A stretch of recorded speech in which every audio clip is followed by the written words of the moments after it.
in this video I'm going to talk about patterns in math.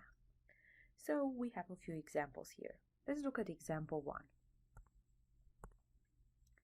So in the first example we have a sequence of numbers 1, 2, 3. So the question is, what is the next number? Well, to get from 1 to 2 we add 1. To get from 2 to 3 we add 1. So following the same pattern, if we add 1 to 3, we get 4. That's the next number. If we add 1 to 4, we get 5. If we add 1 to 4 or to 5, we get 6, and so on. This is pretty much the basic one. Now, on the second problem, we have the sequence is 0, 5, 10. So, from 0 to 5, we add 5. From 5 to 10, we add 5. So the next one, we follow the same pattern. We add 5, 10 plus 5, 15. If we add a 5 to 15, we get 20. If we add a 5 to 20, we get 25, and so on. The same, I can make up a 2' problem. The same thing can happen by subtracting. For example, if we have the numbers 1, -1, -3, and we want to find the next one, to get from 1 to -1, we subtract a 2. To get from -1 to -3, we subtract a -2. So if we subtract a -2 from -3, we get -5. If we subtract a -2 from -5, we get -7, and so on. Now let's take a look at problem 3. Problem 3 is even more interesting than the rest of them. We have 1, 1, 2, 3, 5, 8. So how do we get the next one? What is the pattern? If we add 1 plus 1, we get the 2. If we add 1 and 2, we get the 3. If we add 2 and 3, we get 5. So basically, if we add the first 2 consecutive numbers, we get the third one. 3 plus 5 gives us 8. So to find the next one, 5 plus 8, 13. If we add 8 plus 13, we get 21. If we add 13 plus 21, we get 34, and so on. Let's take a look at the next one, number 4. In number 4, there are 2 things going on.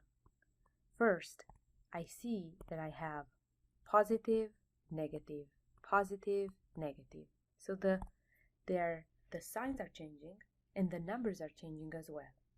I have 1 and then 1 over 5 and then 1 over 25 and then 1 over 125. So the next number would be, if I have positive, negative, positive, negative, the next number is going to be positive. All have the numerator 1.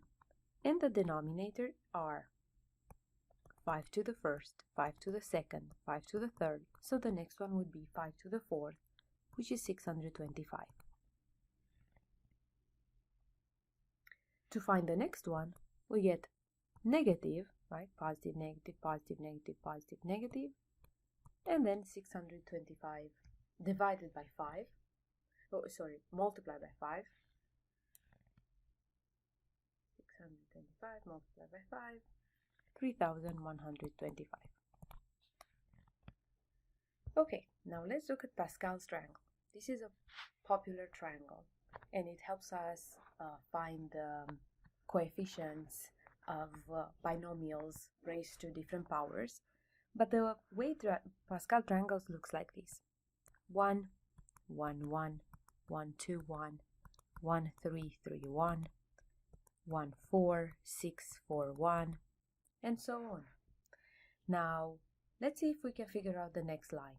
Do we see a pattern? So first of all these are 1. Now, how do I get the numbers in the middle? If we add 1 plus 1, we get these 2. If we add 1 plus 2, we get these 3. If we add 2 plus 1, we get these 3. If we add 1 plus 3, we get these 4. If we add 3 plus 3, we get this 6. 3 plus 1 gives us 4, and then the 1. So let's see the next one. We have 1, and now If we add 1 plus 4, we get the 5.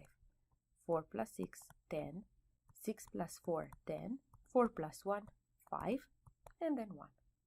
The next line, 1. And then 1 plus 5, 6. 5 plus 10, 15. 10 plus 10, 20. 10 plus 5, 15. 5 plus 1, 6. And 1. So again, what are these?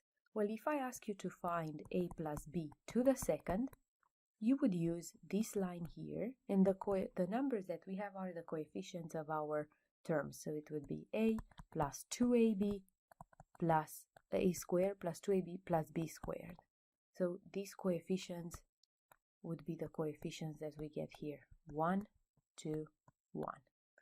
Or if I want a plus b to the fifth, for example, so this is to the 0, to the first power, to the second, to the third, to the fourth, to the fifth, these are the coefficients that I would use. I would have a to the fifth, and then plus 5, this 5 from here, a to the fourth b, plus the next one is 10, a to the third b to the second, plus 10 a to the second b to the third, plus 5ab to the fourth plus b to the fifth. I will not ask you to calculate this, but I just wanted you to see how the Pascal triangle is used in algebra. And the sixth problem that I wanted to do are the shapes. So I'm going to rewrite it here. If I give you this problem, a rectangle with one dot here, and the next one is the rectangle with the dot here, and the next one is the rectangle with the dot down here, what would be the fourth figure? So the fourth figure would be the rectangle, and since it just went around the rectangle in clockwise order, it will end up here. I'm going to highlight it like this because this is the answer. Usually these type of problems with shapes and with patterns are given to people when they are testing to find their IQ. I do hope this helps.